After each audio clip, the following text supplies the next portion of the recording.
Друзья, добрый день! Сегодня хочу показать, как выглядит тактическая кобура с выноской под броню и стопором откидным.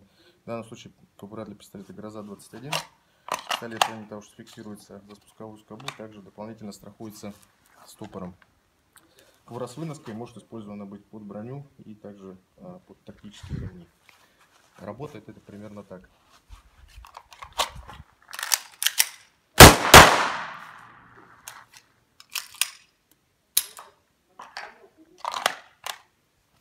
Пожалуйста, кто заинтересовался, эта кобура доступна для практически всех моделей пистолетов, которые мы делаем кобуром.